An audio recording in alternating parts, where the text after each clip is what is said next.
بس تحنيكك. يلا. temporal fossa. طيب.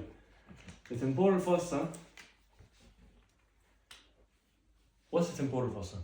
Try. What is it? It's under the roof of the skull.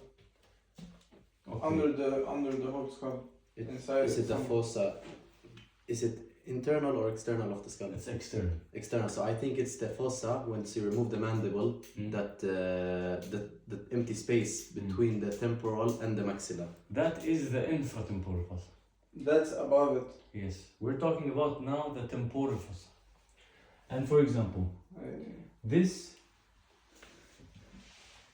is the skull. Okay. Hello. And that is the zygomatic arc. My drawing is so bad, but let's imagine this. Okay. You will see, I don't know if you have studied this part. You will see that there is superior temporal line. Have you studied this pin? No. Superior temporal line. I haven't. I can't remember. I've seen it. Okay. Search on Google. Superior temporal line. You both have to see this. Do you know the zygomatic arc? Yes. I know it. Okay. The zygomatic arc is made up of what?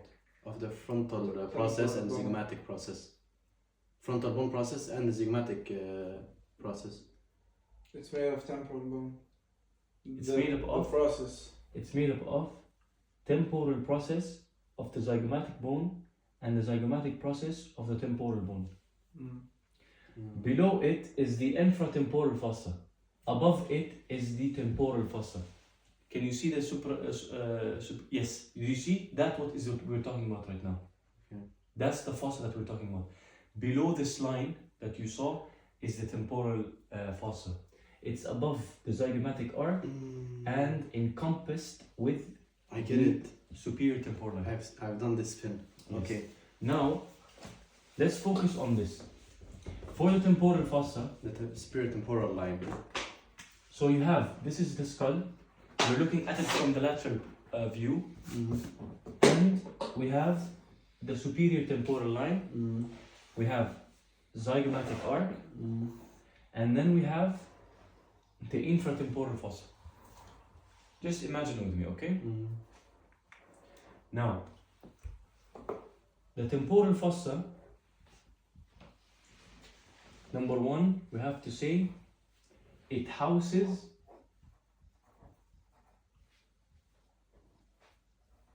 the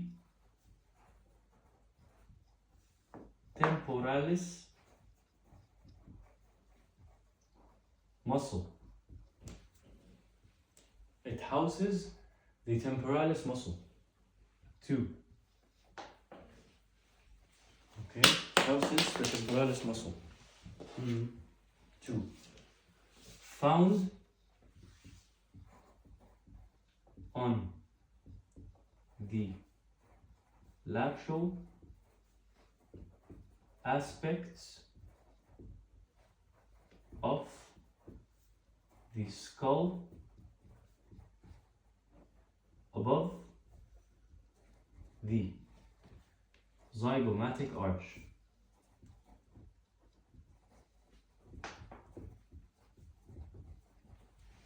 Now, for borders,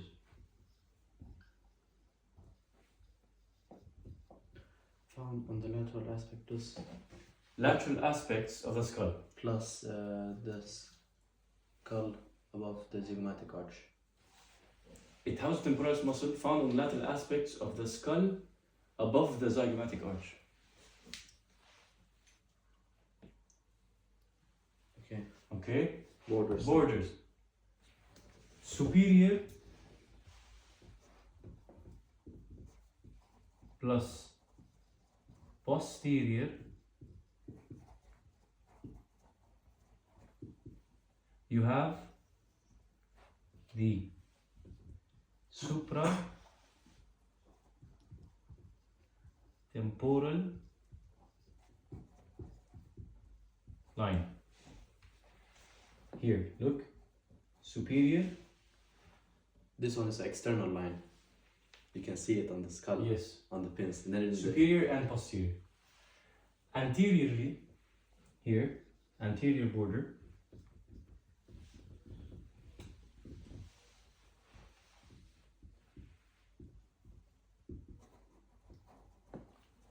The anterior border.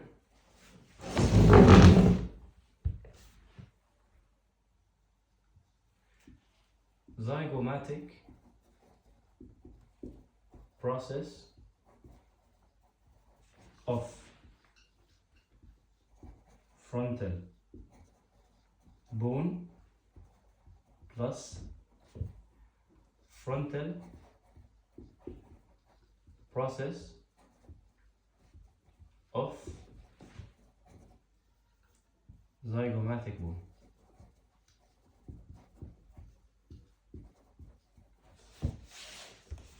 zygomatic process of the frontal one plus frontal process of zygomatic one. Why am I saying this? Sure. Superior and posterior, you have this imaginary line on the skull that has an edge. It's called the superior temporal line. It's a pin. Now I'm talking about the anterior border, and it's split into two. The anterior border is made up of this process and this process. This process is called zygomatic process of frontal bone. The frontal bone is found here. It extends a process down. You see this process? It's called zygomatic process of frontal bone. The zygomatic bone spreads a process up called frontal process of zygomatic bone. I've done this pins. That's the anterior border. It's fucked up. What is the inferior border? The zygomatic arc. The inferior border of this is the zygomatic arc. Is the inferior border the infratemporal line? Is it? No. Infratemporal line is below it here. Okay. The inferior border here. Okay, the inferior border. Is zygomatic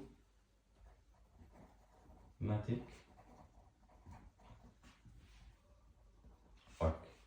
طيب, what is a zygomatic arc? Made up of Zygomatic process. Process of temporal bone.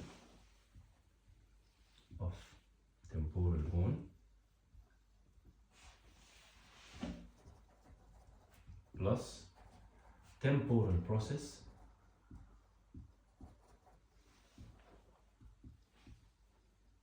of zygomatic bone.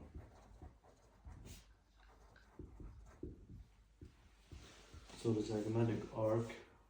Zygomatic arc, what is it made up of? The zygomatic process of temporal process of zygomatic. Temporal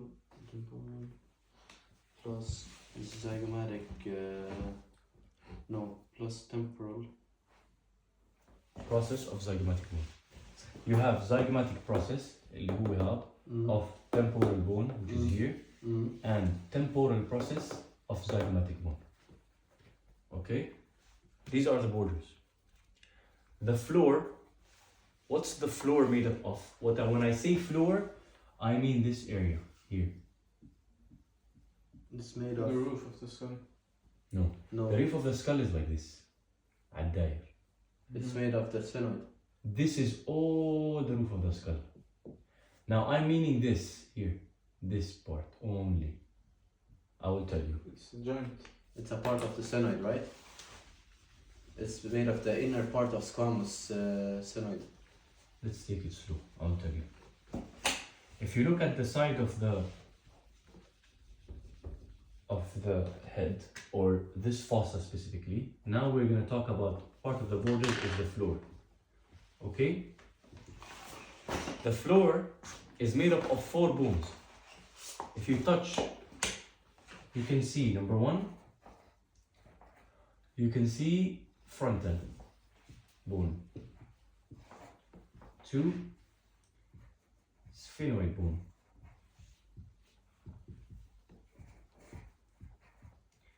3 parietal, 4 temporal. These are the bones that form the floor. طيب. Borders done. Okay. Now we have to explain something about the floor. The floor of this. Why is this temporal fossa so important to us? Okay. Open your animation. The essential anatomy 5. Yes. Open your animation It or connects the whatever. mandible to. It connects the mandible to something, to the head maybe, to the side of the head. Good try, but I'll tell you. Why the floor is important for us. Yes, I'll tell you. Look. It has to do with the brain, right? Show me the animation. Open the animation and look at the side of the. Look at the side of the head. Watch. This is what we are talking about, okay? Do you see it? That's the superior temporal line. No. So far, we have explained this. Look here. So far, we have explained that the temporal fossa is found laterally on the lateral aspect of the skull, found superior to the zygomatic arc. Okay? So it is lined, it has borders. It is lined superiorly and inferiorly, and posteriorly by the supratemporal line. Anteriorly, it is lined by zygomatic process of frontal and frontal process of zygomatic. Inferiorly by the zygomatic arc. What is the zygomatic arc made up of? Zygomatic process of temporal bone, temporal process of zygomatic bone. Now, what did we also say? What is the floor made up of? We said 4 bones. Frontal, sphenoid, parietal, temporal. Then I said one important aspect about this temporal fossa and why we're studying it is the floor. There is 4 bones as we mentioned, right? And there is always something that you have to remember me with. H. Hey. H. Do you see it? Do you see an H? I see the Yes. There's an H here. This H formed by the sutures joining 4 bones. This H region in the temporal fossa is called the pterion. Pterion. Epithelial And maybe on suture. the inferior side it's asterion, right? It's the Pitherian suture. Pterion. The pterion, this region here, look, this region here, the H, the curly Haytham, is اسمها pterion. Yes. It's called pterion. What's the clinical importance of this pterion? It's 4 bones connecting at the Yes. same. If there is 4 bones connecting and so many sutures, what happens to this area? Becomes the weakest area of the skull. Fontanella. No. It just becomes the weakest area of the skull. There is a fontanelle here when we were young, but when we're Yes, adults, that's what I mean. yes. But when we're adults, they're fused. There is no fontanelle, but this area of the skull, because of so many sutures, becomes the weakest point of the skull. This place, if hit hard, easily fractured and easily opened and easily injured. So you will see that in trauma surgeries, most of the people hit in the head, if they're hit in this region, clash. The hammer مثلا enters into the head. So that's why it's clinically important. Pterion, weakest part of the skull. Can we write connection between the 4 bones? Yes, and it's the connection. The pterion is the region of connection between 4 bones. Has so many sutures. Shaped in an H. Makes it the weakest part of the skull.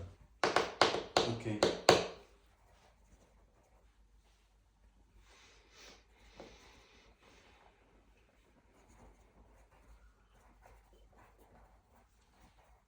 Okay? خلاص. Good shit. So this was